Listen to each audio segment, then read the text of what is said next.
लाख रुपए सस्ती हुई है। 1,50,000 रुपए पर अब सोना पहुंचा। सोने चांदी की कीमतों में उतार चढ़ाव जारी है। 29 जनवरी को चांदी ने 4.20 लाख प्रति किलो और सोने ने 1.93 लाख प्रति 10 ग्राम का ऑल टाइम हाई बनाया था, जिसके बाद से दोनों कीमती धातुओं की कीमती में रिकॉर्ड गिरावट देखने को मिली है। बजट के बाद भारत अमेरिका में ट्रेड डील पर बनी सहमति के बीच एक बार फिर सोने चांदी के दाम बढ़ने शुरू हो गए। वही 5 फरवरी को एक बार फिर गिरावट देखने को मिली और लगातार ये उतार और चढ़ाव, ये फ्लक्चुएशन लगातार सोने चांदी में, यानी कि अब एक तरीके से जो चाल है उसको समझ पाना बेहद मुश्किल हो चला है कि आखिर कब सोने के दाम बढ़ जाएंगे, कब सोने के दाम घट जाएंगे। वहीं चांदी का भी यही हाल। अब आइए कुछ ग्राफिक्स के जरिए और जानकारी आपके साथ साझा करें, थोड़ा और इसको समझने की कोशिश करें। सोने चांदी में जो गिरावट है, अब आज का दाम क्या है ये भी आपको बता देते हैं।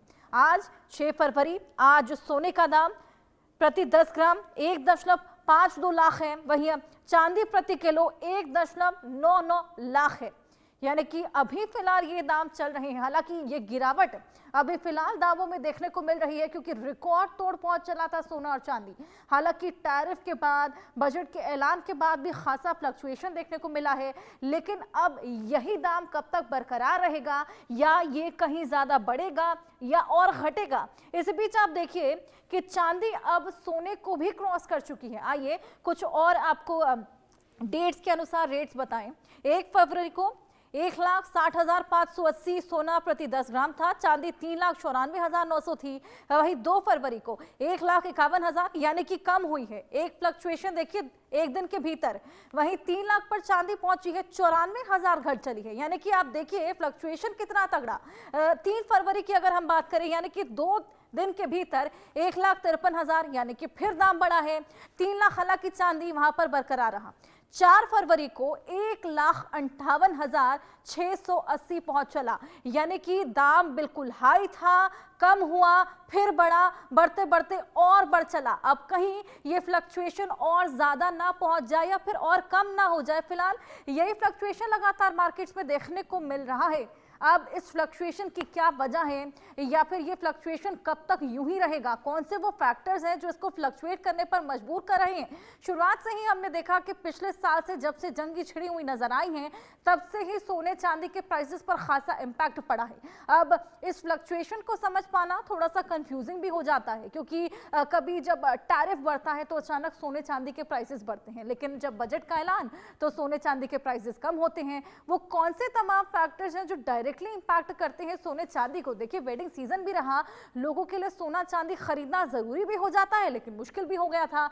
ऐसे में लोगों ने इस बार जो इन्वेस्टर्स हैं खासा लाभ भी इसका उठाया, लेकिन अब इन्वेस्टर्स भी कंफ्यूज है कि आज अगर हमने सोने पर इन्वेस्ट किया, आज अगर हमने चांदी पर इन्वेस्ट किया और कल को मार्केट क्रैश कर गया, कल को सोने चांदी के दाम एकदम से गिर गए, फिर क्या। इन तमाम चीजों के बारे में भी आपको समझाएंगे। फिलहाल हमने देखिए डेट वाइज आपको 4 दिन के भीतर किस तरीके से उतार और चढ़ाव देखा गया वो भी समझाने की कोशिश की है। और ये कोई मामूली उतार चढ़ाव नहीं था, ये एक अच्छा खासा डिफरेंस था प्राइसेस के बीच में भी, अगर आपने नोटिस किया हो तो सोना प्रति 10 ग्राम क्या प्राइस आज का चल रहा है ये आपको आपकी टीवी स्क्रीन पर दिखा रहे हैं। वही चांदी जो पहले सोने से हमेशा लो प्राइस पर रहा करती थी, अब सोने के प्राइस को भी बीट कर चली है। यानी कि सोना जो धातु बेहद ज्यादा महत्वपूर्ण शादियों के समय पर खास तौर पर हो जाता है, अब चांदी ने उस धातु को भी पार कर दिया है।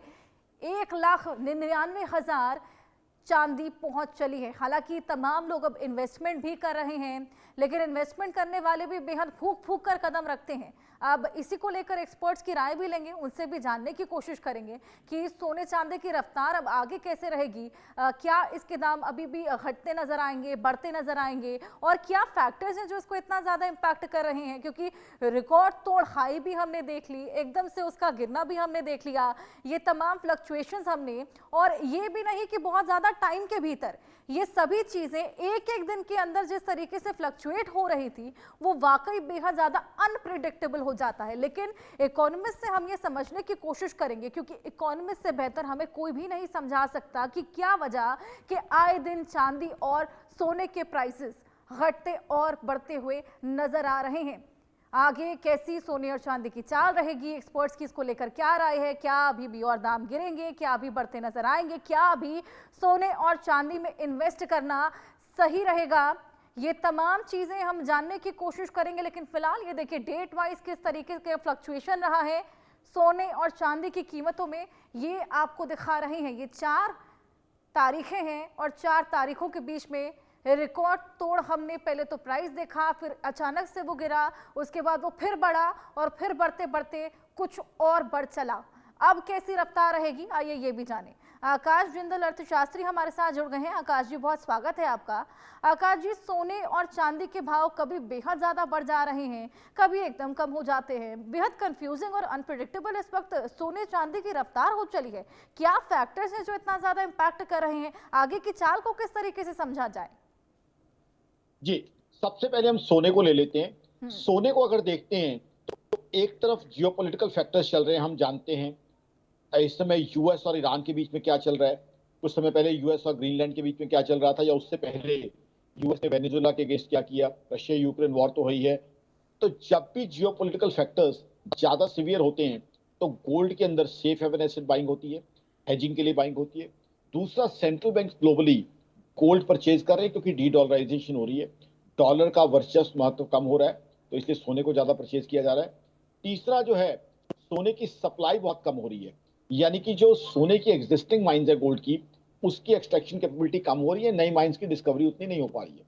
तो सोने के भाव जो है इस वजह से हमने देखा है पड़े थे पीछे। अब जहां तक आपका जो स्पेसिफिक क्वेश्चन है वॉलेटिलिटी की फ्लक्चुएशन इतनी क्या है, देखिए फ्लक्चुएशन को इस्तेमाल करना सीखें। सबसे पहले तो जिन लोगों ने कोई शादी प्लान कर रखी है घर में 3 महीने 6 महीने में, उनको मेरी ऑर्गेनाइजेशन आकाशजिंदल.in की क्लियर कट राय है कि आगे सोने के दाम और बढ़ने की संभावना है, क्योंकि जियोपॉलिटिकल फैक्टर्स और हावी हो सकते हैं। तो उनके लिए संदेश क्या है, बाय एट डिप्स। जब भी आपको लगे कि सोने में कमी आ रही है तो कुछ ना कुछ स्टैगर्ड वे में बाइंग कर लें, ताकि जब तक शादी है तब तक आपके पास जितना सोना आपको चाहिए शादी के समय वो आ जाए। क्योंकि शादियों में हम लोगों के यहाँ, चाहे मैं हूँ, चाहे आप हूँ, चाहे हमारे प्रिय दर्शक हों, हम सबके लिए शादियों में सोना खरीदना पहनना ऑस्पिशियस माने जाता है, हमारे यहाँ की परंपरा है, रिवाज है। तो इसलिए गोल्ड के लिए मैं कहूँगा बाय एट डिप्स। जिस वॉलेटिलिटी से लोग परेशान हो रहे हैं उस वॉलेटिलिटी को आप इस्तेमाल करें। जब भी डिप आती है बाय एट डिप्स, क्योंकि लॉन्ग टर्म में गोल्ड को बढ़ना है। अब आ जाइए चांदी पे। चांदी की जहां तक बात है, चांदी में वॉलेटिलिटी सोने से भी कहीं ज्यादा है, क्योंकि चांदी में मेरी ऑर्गेनाइजेशन आकाशजिंदल.in की तरफ से लोगों से यही सवाल पूछा जाता है, जो लोग कहते हैं कि चांदी की इंडस्ट्रियल डिमांड बहुत बढ़ गई है, क्या ईवीज, क्या सोलर या क्या डिफेंस इक्विपमेंट में 3 गुना ज्यादा बाइंग आ गई है? क्या ईवीज जो सितंबर में बिकते थे उससे 3 गुना ज्यादा बिकने लग गए हैं? जवाब है नहीं। तो इसका मतलब चांदी में वॉलेटिलिटी रहेगी, तो इसलिए चांदी से रिटेल इन्वेस्टर दूर रहे। चांदी को लीव इट फॉर प्रोफेशनल्स। चांदी से आप दूर रहे क्योंकि वॉलेटाइल बहुत ज्यादा है।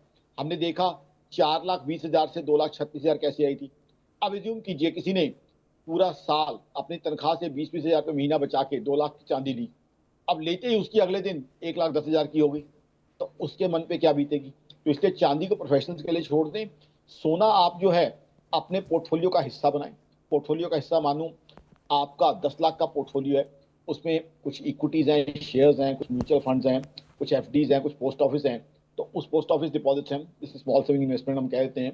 तो उसमें 15 से 20% गोल्ड रखें, ताकि आप भी अपने पोर्टफोलियो को हेज करके चलें। अगर जियोपॉलिटिकल कंसर्न ज्यादा बिगड़ते हैं तो कुछ ना कुछ आप गोल्ड में होने चाहिए, और गोल्ड लॉन्ग टर्म में वैसे भी एप्रिसिएशन देने की संभावना है। दूसरी बात जो दर्शक जानना चाहते होंगे वो पहले ही बता देता हूं, अगर आप ज्वेलरी शेप में भी लेना चाहते हैं, हालांकि जनरली एक्सपर्ट्स डिमोटिवेट करते हैं कि ज्वेलरी ना लें, उसमें मेकिंग चार्जेस लगते हैं, उसमें नग के पैसे, माला के पैसे लग जाते हैं।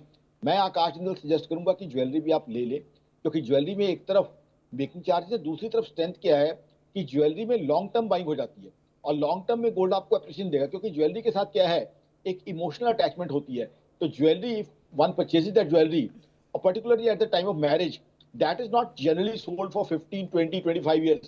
Certain cases it's passed on to next generation. तो वो जो इमोशनल एंगल है, उसका इमोशनल अटैचमेंट है, वो ज्वेलरी में लॉन्ग टर्म होल्डिंग जो एम्बेडेड कर देती है। तो उस कारण जो है ज्वेलरी भी आप परचेज कर सकते हैं। तो आई थिंक गोल्ड में बाय डिप्स, शादी अगर है घर में तो धीरे धीरे एक्यूमुलेट करते रहे। ज्वेलरी लेनी है वो भी लें, क्योंकि गोल्ड लॉन्ग टर्म में अच्छा है। बट चांदी क्योंकि वॉलेटाइल बहुत ज्यादा है, तो लीव इट फॉर प्रोफेशनल्स। बिल्कुल आकाश जी, ये तो चलिए रेगुलर कस्टमर्स की आपने बात बताई जिनके घर पे शादी ब्याह होने वाला है, लेकिन इन्वेस्टर्स, क्योंकि हम लोग शुरुआत से ही इसको लेकर डिस्कशन करते थे, तो ऐसे में इन्वेस्टमेंट के लिए भी गोल्ड को खासा अच्छा बताया जा रहा था, क्योंकि इन्वेस्टर्स के लिए जिस तरीके से लगातार प्राइसेस बढ़ रहे थे वो प्रॉफिटेबल था। लेकिन अब तो इतनी वॉलेटिलिटी है कि एक दिन बढ़ता है एक दिन कम होता है, इन्वेस्टर्स ऐसे में क्या करें? इन्वेस्टर्स के लिए मेरी सजेशन है कि आप अपने इन्वेस्टमेंट पोर्टफोलियो का 15 से 20% रखें, और आपके लिए भी अच्छा है कि आप वॉलेटिलिटी को यूज करें, बाय एट डिप्स। जो आपने 15-20% बना है, जैसे ही डाउन आता है उस समय अपॉर्चुनिटी वेस्ट ना करें, खरीद लें, ताकि ओवरऑल आपके पोर्टफोलियो का 15 से 20% बन जाए। क्योंकि है क्या, अगर जियोपॉलिटिकल कंसर्न्स वर्सन होते हैं तो इक्विटीज डाउन जाएंगी लेकिन गोल्ड बढ़ेगा, तो उससे आपका पोर्टफोलियो डाइवर्सिफाइड भी रहेगा, हेज भी रहेगा, शॉक अब्जॉर्बर आ जाएंगे। जैसे एक आम कार में नहीं होता शॉक अब्जॉर्बर है कि झटके कम लगते हैं, तो आपके पोर्टफोलियो में शॉक अब्जॉर्बर जो है गोल्ड ऐड कर देगा। 15 से 20% गोल्ड जरूर रखें, ताकि पोर्टफोलियो में डाइवर्सिफिकेशन भी आए, शॉक अब्जॉर्बर भी आए, और जो वॉलेटिलिटी, जिस वॉलेटिलिटी से लोग घबरा रहे हैं, उसी को अपनी स्ट्रेंथ बनाएं। उसको स्ट्रेंथ ऐसे बनाएं, जैसे ही डाउन आती है मार्केट तब कुछ रिक्वायर कर लें, तो उससे क्या है, आपका पोर्टफोलियो डाइवर्सिफाई हो जाएगा और रोबस्ट हो जाएगा, शॉक अब्जॉर्बर्स वाला हो जाएगा। और जिस तरह के जियोपॉलिटिकल हालात चल रहे हैं, क्योंकि पीछे जो यूएस की मूव्स रही हैं उसमें से कुछ अनप्रेसिडेंटेड रही हैं। देखिए, everybody knew that US is going to take some action against Venezuela. I am taking you 25 days back, but nobody thought that US would take the action, the sort of action they took. So that left the entire world by surprise. तो ऐसी चीजों के, ऐसे geopolitical shocks अगर further होते हैं तो उसके लिए शॉक अब्जॉर्बर के रूप में गोल्ड एक बहुत अच्छा एसेट है। हालांकि गोल्ड की एक कमी है कि अपने आप में यील्ड नहीं देता। यील्ड का मतलब देसी भाषा में समझा दूं लोगों को, जैसे एफडी आपको ब्याज देगी, एनएससी है, केवीपी आपको ब्याज देगा, इक्विटीज है जनरली आपको डिविडेंड मिलेगा उससे। तो या आपने कोई फ्लैट ले लिया, प्रॉपर्टी परचेज करके किराए पे चढ़ा दिया, तो उससे आपको यील्ड मिल रहा है रेंटल के रूप में। यहाँ कोई यील्ड नहीं मिलता। सोना आपके घर पड़ा है 2 साल, वो पड़ा है, वो आपको कमा के नहीं दे रहा पड़ा, बट डाइवर्सिफाई कर रहा है पोर्टफोलियो को, क्योंकि यील्ड आपको एफडी दे रही है, यील्ड आपको एनएससी दे रहे हैं, इक्विटीज उतनी यील्ड नहीं देती, शायद 1-1.5% यील्ड दे दें, वो डिपेंड करता है इक्विटी के ऊपर। अच्छे से